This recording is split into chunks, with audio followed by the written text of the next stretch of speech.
మోడీ ప్రభావం కూడా ఖచ్చితంగా అయి ఉంటుంది అనుకోవచ్చా? మీరు ఏ రాష్ట్రం నుంచి కూడా మోడీ ప్రభావాన్ని వేరు చేయలేరండి. అంటే మోడీ ప్రభావం దేశవ్యాప్తంగా ఉండి మోడీ గారు తిరిగి ప్రధానమంత్రి కావాలని దేశ ప్రజలందరూ కూడా ఆకాంక్షిస్తున్నారు. మీరు ఒకసారి తెలంగాణ ఎన్నికల సర్వే చూసినప్పుడు మనకు అర్థమవుతుంది తెలంగాణలో పరిస్థితి ఏమిటి, మోడీ గారి పట్ల ఎంత విశ్వసనీయత వ్యక్తం చేస్తున్నారు, ఎంత నమ్మకం వ్యక్తం చేస్తున్నారు, ఎంత ప్రేమ చూపిస్తున్నారు. కాబట్టి మోడీ గారి ప్రభావము మొత్తం దేశవ్యాప్తంగా పాన్ ఇండియా లేదు. మీరు అందుకనే మీరు ఒకసారి 2019 కూడా మోడీ గారు చంద్రబాబు నాయుడు గారిని కలిసి పనిచేసినప్పుడే ఈ రాష్ట్రంలో ఎన్నికల్లో గెలిచారు. 2019లో మన విడిపోయా మీకు తెలుసు కదా. సరే ఇదంతా ఒకే చెప్తారు కొన్ని రాజకీయాలు. కాబట్టి మోడీ గారి ప్రభావము మీరు ఒక ప్రాంతాలకు ఒక లేదా ఉత్తరాది దక్షిణాలని కాదు, ఈ రోజు దేశవ్యాప్తంగా మోడీ గారి ప్రభావం ఉంది. అందులో ఆంధ్రప్రదేశ్ కూడా కాదు. నాకు పూర్తి విశ్వాసం ఉంది ఆంధ్రప్రదేశ్ లో ఎన్డీఏ కూటమి మంచి విజయాలు సాధిస్తుంది. డబుల్ ఇంజిన్ సర్కార్ కేంద్రంలో మోడీ గారు, రాష్ట్రంలో చంద్రబాబు నాయుడు గారి నాయకత్వంలో ఈ కూటమి ప్రభుత్వం ఏర్పడుతుందనే విషయం ఎటువంటి అనుమానం లేదు. ఎక్కడ మీరు పోయి కామన్ మ్యాన్ అంటే ఆంజనేయ రెడ్డి గారు మీరు అన్నట్లు సరే ఆంజనేయ రెడ్డి గారు మీరు అన్నట్లు సరే మోడీ ప్రభావము ఒక ఆంధ్రప్రదేశ్ కాదు దేశవ్యాప్తంగా ఉంటుందంట. కానీ ఆంధ్రప్రదేశ్లో వేరు కదా. ఇక్కడ ఆంధ్రప్రదేశ్ విషయానికి వస్తే ఏమీ చేయలేదు రాష్ట్రానికి, 2014 నుంచి విడిపోయినప్పటి నుంచి కూడా ఏం చేయలేదని ఒకటి ఉంది కదా. తలుచుకుంటే ఏం చేశారో నేను మీకు చెప్పగలను, సవివరంగా ఇవ్వగలను. ఏమేమి చేశారు, రాష్ట్రానికి వచ్చారు, ఎన్ని రోడ్లు వచ్చాయి, ఏ విధంగా ప్రతిష్టాకరమైన విద్యా సంస్థలు ఇచ్చారు, మరిన్ని ఇన్స్టిట్యూట్ ఆఫ్ మెడికల్ సైన్స్ ఇచ్చారు, ఏ విధంగా ఈ రాష్ట్రానికి పరిశ్రమలు ఇచ్చారు, లేదా సోలార్ ఎనర్జీ సిస్టమ్ కట్టేడు, లేదా రెవెన్యూ రోడ్లు 10,000 కోట్ల రూపాయలు ఏ విధంగా ఇచ్చారు, ఇవన్నీ కూడా చర్చ. అదన్నీ దేశవ్యాప్తంగా ఏ రాష్ట్రానికి అది మొత్తం ఇచ్చారు, అలా ఇచ్చారనుకోండి. నేను ఆ విషయంలో సుదీర్ఘమైన చర్చ చేయడానికి సిద్ధంగా ఉన్నాం. ఈ తప్పుడు అభిప్రాయం ఏదైతుందో, తప్పుడు ప్రచారం ఏదైతుందో, ఈ రాంగ్ నెరేటివ్ ఏదైతుందో, ఫాల్స్ నెరేటివ్ ఏదైతుందో కేంద్రం ఏమి చేయలేదు. నరేంద్ర మోడీ గారు ఆంధ్రప్రదేశ్ ఏమి చేయలేదు. దాన్ని తప్పని ప్రజలు నిరూపించబోతున్నారు. ఈ రాష్ట్రానికి పెద్ద ఎత్తున కేంద్రం నిధులు ఇచ్చింది, విద్యా సంస్థలు ఇచ్చింది. ఈ రాష్ట్రంలో ప్రతి అభివృద్ధి పనులు కూడా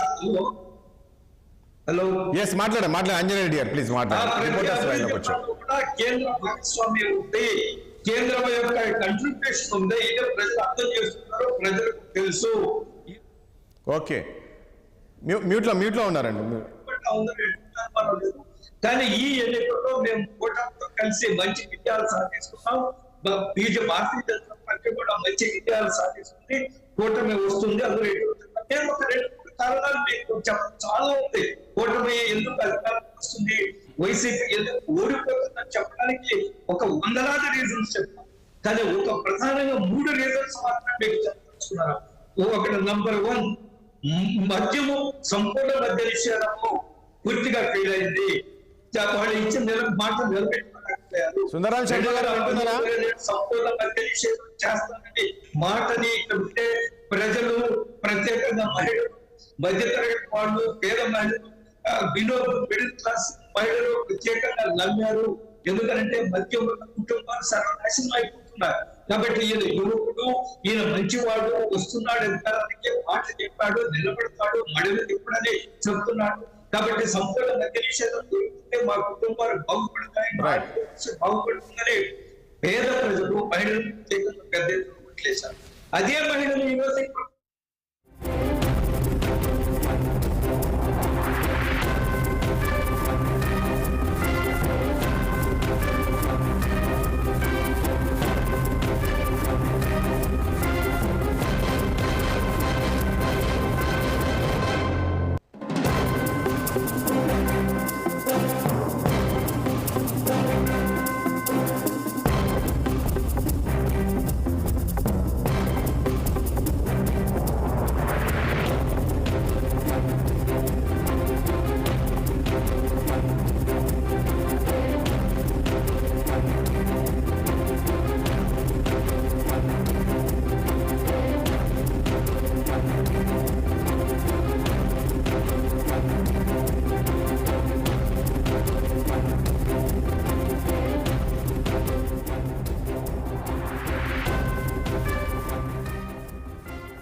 రైట్ చూస్తూ ఉన్నాం మొత్తానికి కౌంటింగ్ అయితే ప్రారంభమైంది.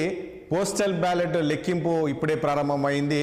ఈ యొక్క పోస్టల్ బ్యాలెట్ లెక్కింపు తర్వాత ఇక ఈవీఎంలో సంబంధించిన లెక్కింపు ఉంటుంది. పోస్టల్ బ్యాలెట్కి సంబంధించిన ఫలితాలు కూడా మధ్యాహ్నం తర్వాత ఉండబోతుంది. ఎందుకంటే మనం చూసాం ఎప్పుడైనా పోస్టల్ బ్యాలెట్ ఏపీ విషయానికి వస్తే పోస్టల్ బ్యాలెట్ ఫలితాలు వెంటనే చెప్పారు. కానీ ఈసారి దాదాపు 5,40,000 ఓట్లకు పైగా పోస్టల్ బ్యాలెట్ నమోదవడంతో సో ఆ లెక్కింపు మధ్యాహ్నం ఉంటుంది. మనం చూసాం దానికి సంబంధించిన వివాదం అవన్నీ కూడా ఉన్న నేపథ్యంలో అవన్నీ కూడా పూర్తిగా దీని తర్వాత లెక్కింపు ఉంటుంది. తర్వాత ఈవీఎంకి సంబంధించిన ఫలితాలు ఏదైతే ఉందో 8:30 పోస్టల్ బ్యాలెట్ లెక్కింపు తర్వాత ఈవీఎంలది ఫలితాలు ఉండబోతుంది.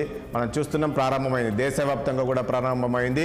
ఇక ఏపీ అంశానికి సంబంధించి మాత్రము మనం ఆసక్తిగా అందరు ప్రజలంతా కూడా ఎదురు చూస్తూ ఉన్నారు. మొత్తానికి కట్టుదిట్టమైన భద్రత ఏర్పాట్లు చేశారు. ఎందుకంటే పోలింగ్ తర్వాత జరిగిన పరిణామాలు మనం చూసాం. కొన్ని ప్రాంతాల్లో ఎలాంటి ఆందోళన ఘర్షణలు జరిగాయి. దృష్టిలో పెట్టుకొని ఈసీ కావచ్చు, పోలీసులు కావచ్చు కట్టుదిట్టమైన భద్రతా ఏర్పాట్లు చేశారు. కౌంటింగ్ ప్రాంతంలో ఇటు 144 సెక్షన్ కూడా అమల్లో ఉంది. దాంతోపాటు గతంలో ఎప్పుడు లేని విధంగా ఈసారి కౌంటింగ్ ఏజెంట్స్ ఎవరైతే ఉన్నారో వాళ్లకు ఆల్కహాల్ టెస్ట్ చేసిన తర్వాత లోపలికి అనుమతించారు. మనం చూసాం కొన్ని విజువల్ చూస్తే కౌంటింగ్ ఏజెంట్లు ఎవరైతే ఉన్నారో వాళ్ళకు అక్కడ పోలీసులంతా కూడా